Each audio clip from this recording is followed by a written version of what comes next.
Okay. Greetings, this is Kal Kat, the Kal Katster. And it is time for more movie reviews. I don't know if we had all the movie reviews. I know I did these online ones of them, at least in print, of the Hunger Games films. Since the latest one has come out, the quadrology, not trilogy, the quadrology is finished. So I thought that I would do a sort of a recap of all four of them. I decided to go back and review my first attempt, which was from, looks like March 2012 was the first movie. And yeah, the Hunger Games is a Susan Collins book series, dystopian series. Take two. I'm going to review the quadrology, not a trilogy, quadrology of the Hunger Games, because of the recent release of the fourth and final chapter. The Gary Ross movie from 2012, in March, was reviewed on my Kal Kat's Reviews website, and there probably is a video review of it somewhere as well that goes with it. But I probably didn't do the other two. I might have done the second to last one, but I'm going to do all four of them in sort of a recap here since it's all done. The Susan Collins book series, when I did this review, I hadn't read them, so I had no idea what I was getting into. I had read Battle Royale, and I'd seen the movie, so I was like, wait a minute, it's kind of like Battle Royale. I wish all of the Hunger Games fans would then immediately go, no, it's not, it's completely different. Well, in execution, I suppose, in the premise, it's exactly the same. The two stories are basically Survivor, but people die. Just took the reality TV idea of putting a bunch of people on an island and have them kill each other. Both of those movies do that. And both of those books do that. Both of them are evil adults are trying to destroy the children by putting them on an island to kill each other, like Lord of the Flies. The difference is that Battle Royale, the Japanese version, is a not really version, but the Japanese story, dystopian story, is darker, more twisted, and society has crumbled as a result of the children having somehow driven the adults insane, so that they have to get rid of them in like concentration camps, and then ship them off to the island to die, to battle each other to the death. Yeah, so that's a little different. In the Hunger Games, it is a dystopian future America about 300 years from now, after the world has been obliterated somehow, possibly as a result of some kind of nuclear war, and possibly also elements of global climate change. And what's left of the United States of America has become Panem, a country of 12 districts with the capital located roughly in the city of Denver, because all the major cities on the coast have been destroyed, and everybody's kind of gathered around Colorado, basically. The irony is that District 13, which is allegedly blown off the map, is New York, or possibly the Washington, Delaware, New York area, what's left of the upper part of New York. So that centers into the other books later. Having read the books after doing the first review, figured that out. The story is that this evil capital organization is run by a snaky evil guy named Snow, who is called a president, but he's a king. He's a dictator. And he keeps everyone in line with an iron fist. And the way he does this is he holds a gladiatorial games, like reality TV, called the Hunger Games, in which he selects a tributes from each colony, these little 12 states, to participate in the games and kill each other. The same story. The capital, though, in the story is very high tech and appears to be set up as roughly mid 21st century technology, a little bit further along than now, but stuck there in that technology. Yeah, but the yeah, in the first movie, the kitty cat that Katniss's sister Primrose has. The cat is in the book described as an orange cat. It looks like Crookshanks from Harry Potter, but without the shanks, it's the ears that are messed up. One of the ears is ticked, and it's all scruffy. They made it a tuxedo cat in the movie. In the first movie, all the others, Susan Collins wrote in, I guess, and said, no, change it, make it a tabby again. Which makes an interesting plot error, because then when they go to section 13 and the final two books, then it's like, well, how the cat is a completely different cat? No wonder Prim is surprised to see it. It's not the same cat. They could have thrown some dialogue in there saying, well, actually, this is one of her other cats, I guess. But in the book, it's supposed to be the cat. It's supposed to be this scruffy cat. No, that's there. So the scruffy cat. So, anyway. So the cat. So the Hunger Games. It's a dystopian story. Jennifer Lawrence is the main star. We also have Woody Harrelson and Donald Sutherland and a host of other people chewing scenery the whole time. We have here. Everybody in the story seems to enjoy chewing scenery and doing whatnot. The last two were, of course, had a death on the set, apparently off set. Philip Seymour Hoffman, who used to play Capote a long time ago in the Truman Capote show, one of the Capote movies, he died of a drug overdose during production of the last two movies, and they had to basically put the last 7 days of filming that he had left as a get somebody else. So they gave the dialogue to Hamish, who's kind of, or Woody Harrelson's character, who's kind of very similar. I'm trying to figure out who that lady that was chewing the scenery is. I'll look up the next review and find out who that is. But there was quite a lot of scenery chewing. The adults thoroughly enjoyed being the reality TV evil people in this. They enjoyed the craft of the movie. If anything, enjoy watching them act. The acting is just on point. It's pretty cool in terms of acting, and sometimes overacting. Even though Donald Sutherland, like the cat, is not like described in the book. In the book, he's described as snaky and oily, and I think Susan Collins, I keep saying Stefan, but I mean Susan. Susan Collins described him as snake-like, skinny, and oily. She was describing him as Steve Buscemi, or maybe Kevin Spacey, back when he was skinnier. Steve Buscemi would have been perfect. But Donald Sutherland's kind of chunky. He doesn't really look the part. Yeah, he just doesn't. Maybe even like Kevin Spacey before he was a little bigger. Back in the day. But yeah, not Donald Sutherland. Well, he does a good job playing him, but he's just not quite right for that part. I didn't think. So Hunger Games. So, and the first one was introduction to Jennifer Lawrence. Now she's in everything, especially with De Niro movies, trying to get Oscars.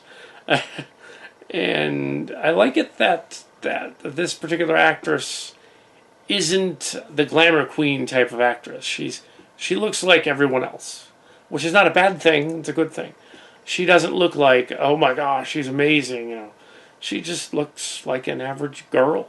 I think that's a good casting there, and there's nothing wrong with that. Of course, in makeup she looks glamorous, but that's cool. I like that. How they did that. The internet people didn't like that when they tried to make up naughty bits about her and so forth. They were like, well, they discovered she was 21 when the first movie came out, so they were like, "Oh darn it!" And they didn't want to make any like off on guard stuff about her on the internet, with that Rule 34 stuff or whatever. But yeah, it's out there. But yeah, and then later on there were some nudes that appeared of her, and she said like, well, actually, I'll take those myself or something. Okay, and then she appeared in Maxim, but it's like, yeah, okay, whatever. But yeah, she's kind of an odd duck, but that's a good thing. But yes, I don't take that personally, Jennifer. You just we are too. The Kal Kat show is one of the weirdest video shows around, but yeah, it's all good. But yes, the Hunger Games. So obviously, the target audience is teenage girls, so it probably is weird that a 40-something dude was watching it. But there fortunately were others. It wasn't just me watching. Not necessarily because they were thinking of Rule 34, but because they wanted to see an action movie with a bunch of teenagers killing themselves. It's like watching a horror movie from back in the 80s. So I'm going to go on to movie 2, Hunger Games 2, Catching Fire. And since I didn't say much about part 1, I kind of already said it just now. So I'm going to go on to Catching Fire, 2013 movie Catching Fire, which was the sequel to The Hunger Games. The sequel. In the Catching Fire, they go to another Hunger Games and another group. We get to meet Philip Seymour Hoffman, and the director is a guy named Francis Lawrence, who is not related to Jennifer Lawrence. And and he takes us to the last 3 movies. The character who chews scenery is Elizabeth Banks, but there are many others. Liam Hemsworth is in it, and Hutchinson from Twilight, one of the Twilight people, I think. So there's some other people in there too. I think there's somebody from Divergent in there too, which is weird because there's like crossover Maze Runner later.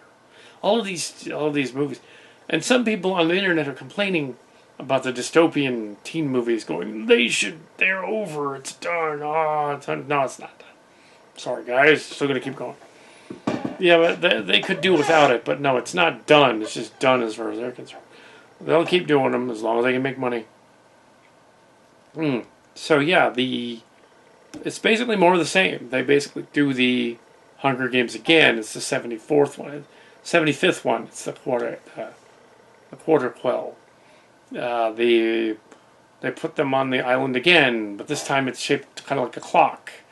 They have gravity-defying stunts, weird goo, and poisonous, deadly acid fog, and weird stuff going on that doesn't really make any sense. And well, they had wolves chasing them at one point in the other one, but still, it's like a lot of this one was really goofy. There was actually a co-written review by Pop of Sap Productions on there. It says that he didn't like the part where nephew. They didn't like the part where they destroy the bad guy dome thing by electrocuting it with an arrow tied to a wire. And he thought that was like impossible, because if you had an arrow shot from a quiver going think and across the dome to hit the wire with a wire on it to short it out, that not only would they know that was coming, unless they did it on purpose, but the wire would be so taut that once the arrow reached its target, it would simply fall to the ground because all of the momentum would be gone. Yes. This from that then 12-year-old. Yes. So yeah, that plays a lot of video games. That just wouldn't work. So the ending wouldn't work. But I'm guessing that the way they shot it in the movie, they were trying to make it more spectacular. In the book, it makes more sense. In the book, and this is with the other ones. In the book, she goes up to the power thing, and instead of them shooting an arrow into the air, which it breaks the dome, because that wouldn't make sense. One of them threw a bomb, and it hit the dome and went, poof. And then another one, and then she used the arrow to short out the transformer that was on the ground, which makes a little more sense, because then it implies that, okay, the arrow just stuck in the power thing and with the wire stuck to it, and it just shorted the power thing. At the same time, one of them threw a bomb, which makes a little more sense, because then it would be like, oh, okay, they worked together to get out. And also, the character of Heavensby, who was played by Seymour Hoffman, he actually was in on it, so he probably actually is the one that shut it off. So it wasn't really what they were doing, it was he was messing with it already. So that's probably what. So we'll give him that, why not? It's fantasy anyway. There's no such thing as a Hunger Games anyway. Good thing too. What's strangely ironic about this one here, though, is that the GOP people were all excited about this idea. Oh, this is really cool, dystopia. They liked the idea of cordoning off all the young people and like forcing them into gladiatorial combat. What they didn't realize, though, is that it's clearly a spoof of them. It's the rich elite aristocrat people are in charge and they're running a dictatorship. It's a spoof of the Republicans. It's a spoof of Ayn Randian politics. They have a train running around in it. It's a spoof of Ayn Rand and neocons. That's what it is. And the Democrats are the ones that are left over fighting the games. Yeah. So, yeah, it's not going to work too well. Yeah, your thing is kind of backward. Sort of like when that one political guy got mad about Bane from Batman, thinking it was Bane Capital. It's like, no, it's spelled differently, different guy. Yeah, completely different. But here, same thing. It's like did you watch it? Because it's not about you.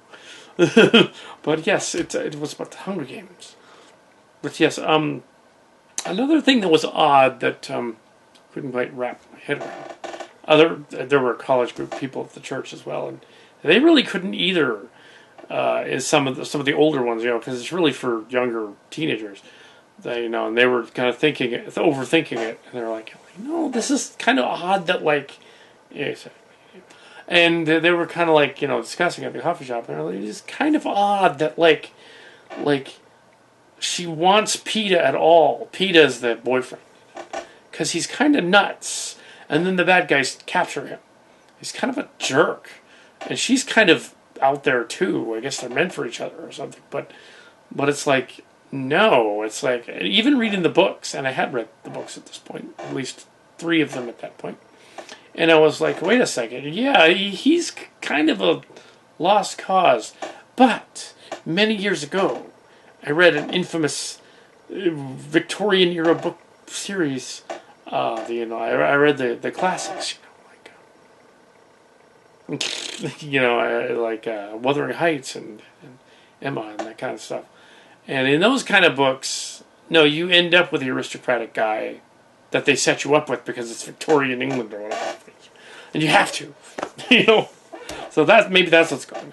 It's like, okay, it's an arranged thing.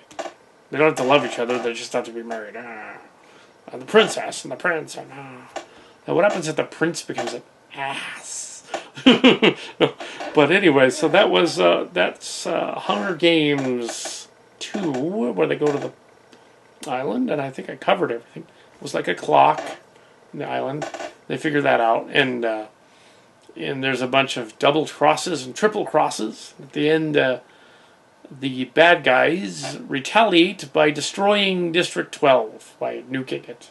Well, not nuking it, but like firebombing it, so it's still kind of there. At the end, and then Katniss is spirited away when the arrow cracks the building, and of course the spies crack the building. And they get out of the Hunger Game thing and fly her off to District 13, which allegedly was never there. And then we come to Hunger Games, The Mockingjay, Parts 1 and 2. Wow, I didn't review it. Holy shit. Okay, yes. So yes, November of 2014. I might have done a live review and not mentioned review on the blog of Mockingjay Part 1. And yeah, 1 and 2. So in the sequel, I'm going to do 1 and 2 together because it's kind of together. It should have been a 3-hour movie instead of 2-hour movies. They just wanted to make more money, so they did the Twilight thing and they had 2. Or the Harry Potter thing and had 2. When it was 1. They did break it up just before the mountain scene happens. But yeah, it's the books are told from the perspective of the Katniss character, so it's kind of weird seeing it done from the perspective of everyone else. But she's sort of the main character. Like it's not I did this, I did that. It's they did this, but yeah, main character. They are in District 13 for almost all of the movie, from the first one and the second one, Mockingjay.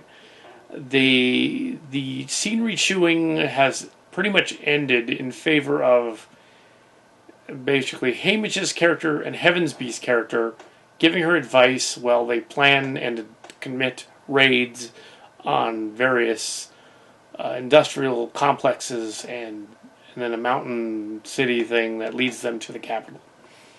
And they also conduct a rescue of Peeta from the clutches of the evil organization. And only to discover that Peeta, which is a really dumb name for that guy, what were they thinking? But Peeta apparently has been brainwashed by the Tracker Jacker serum so that he wants to kill everyone. And then he proceeds to try to choke Katniss to death. The end of Mockingjay 1 and the beginning of Part 2, she's recovering from that. And needless to say, doesn't want to go and hang out with him. And he spends the rest of Part 2 sort of pseudo-recovering from the Tracker Jacker serum as they launch an attack on the Capitol. And they don't want to give away everything because, well, you're going to go see it, right? It's in theaters right now. It just came out this Friday. But yeah, if you've read the books, you know what happens. The orange cat is in it, again. You'll have to look for the cat. Of course, there's going to be a final showdown with Snow and President Coin, the lady who runs 13, and the one that's doing all the chewing scenery, Elizabeth Banks' character. She's going to be back chewing scenery at the very end. So yeah, she chews some scenery in the beginning of the Part 1, and then again Part 2. For a guy that's dead, Philip Seymour Hoffman has an awful lot of lines in Part 1 and 2. They apparently did get a lot of his scenes done before he died, and thankfully the director did not CGI him to make it look like he was there more. They just gave some of his lines to Haymitch. And as some people have said on young adult forums and the church group, that they really didn't need Heavensby's character anyway, because he's basically a slightly altered version of Haymitch in the book. Anyway, he's virtually the same guy. He gives her advice. That's what he does. He's another sage guy giving her advice. It's like, we don't need 2 of them. But it does suck that he died. We're not saying that, but that, but for real, the character wasn't supposed to. So, and also the director saw an early version of Fast and the Furious 7, in which they had CGI'd in the guy who died in that one, unrelated auto accident, ironically. He said, I am not going to CGI Philip Seymour Hoffman in my movie because it will look stupid. I'm not going to do that. I'll just give it to the Haymitch or someone else. And they also gave some to the cat lady, I think. But yes, the cat lady. Not related to the orange cat. The orange cat's a male. But yes, they go into the city, and yes, the Vox character is in it, in the second Mockingjay 2, the guy with no voice. He does all the sign language and stuff. He's in the second one, so he's in that one, so you get to see him. Also, the mutts are zombies in the second one, which you'll enjoy. So yeah, it's kind of like watching Maze Runner 2, but with Katniss running around. And a crazy guy that wants to kill everyone. But apparently, for some reason, she's still going to fall in love with him at the end, like in the book. And that's like, well, that's in the book, so you know. And it's like, no, he's going to be an abusive husband. He's going to like freak out and have like crazy episode issues in the middle of everything, and he's going to be horrible. It's just a bad idea. You don't, yeah, you don't put it crazy, or vice versa. You know, well, crazy put it in you. You know, but I guess some women just like crazy guys. I've encountered that before out there. That some women just like, you know, like to hang around there. You know, you hear about it in the news all the time. Some woman busts some prisoners out of jail so she can hang out with the prisoners or something. Or wants to make babies with them or something, or lets killers out. I was like, what's the deal with that? It's like, why would you want to do that? It's like, no, I'll reform him somehow. He's not really a drunk bastard. He's going to kill me. It's like, no, that's not what happens. Well, I guess in that world, though, in that dystopia, what more do they have? She can't. Hey, Mitch, that'd be gross. But yeah, Woody Harrelson's old. He's like in his 40s. Oh my God. It's not even him. And it's not that other guy. Although you just knew that in a dystopian fantasy where two of the other people get married in it, I forget, the Irish guy and his girlfriend, they get married, and I'm thinking like, oh, they're gonna die. Somebody's gonna die because no, the dystopian story, anybody gets married, they're gonna die. Somebody's gonna die. I did not say which one, but one of them dies. One of them's gonna die. That's what happens. That's a lot of tropes that happen in there. Very reality TV oriented, very still the same kind of spoof of American Idol crossed with Survivor, crossed with modern politics, done in a future setting, which rarely you see the modern politics being done well as a sort of spoof of television. That's how it's different from Battle Royale. Battle Royale, even though it is also televised, the same thing.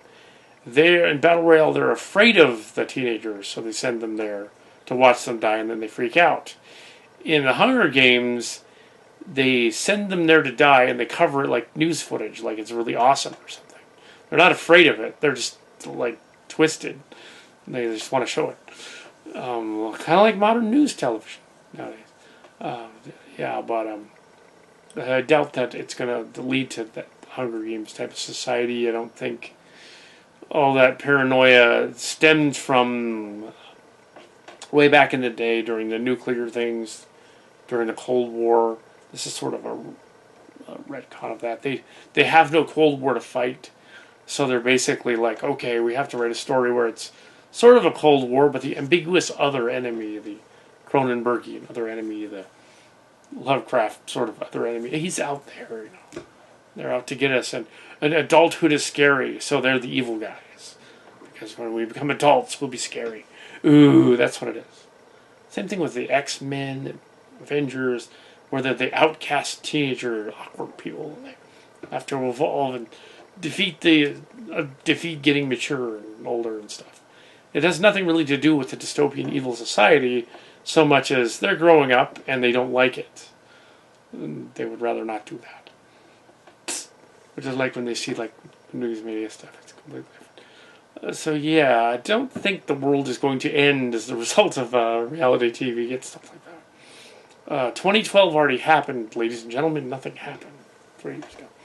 So all of that stems from that fear as well. That was ridiculous. There are bad guys out there in the world, but if we give them any quarter, then they'll get us. Let's not do that. We don't have to do that. Let's just fight the bad guys. Win. And there won't be a Hunger Games ever. But television not going to go that insane. We're not that crazy. It's sort of like in the early '80s when we discovered, okay, well, yeah, we're not going to nuke each other because that's stupid. Yeah, we have enough weapons to nuke the entire world 10 times over. Oh, like, that would be a really bad idea. But yeah, and then there's another dystopian thing with Chloe Moretz coming out called The Fifth Wave. And yeah, they decided to skip to part 5 and part 1. So there you go. But oh yeah, and Allegiant is coming out too. But I haven't seen the other 2 Divergent movies, so I have to watch the other 2 and then see Allegiant. But I did see Maze Runner 2, as you know the other ones, and yeah, I've pretty much figured it out. And there really is that I figured it out. It's always amusing when I see stuff like the Fox News and the Jesse Waters, where he goes out and interviews the young people. He always finds the dumbest young people he can find and interviews them. The ones I encounter aren't nearly that. I don't know where he finds these people. Does he go to the land of, dumb people or something? I don't know. But when he goes to actual real places, then he gets in trouble for other things he's not supposed to do. But it's as long as we allow the people of the, as long as we allow like people to take away our freedoms, that's a bad thing. Congress and Senate should have term limits.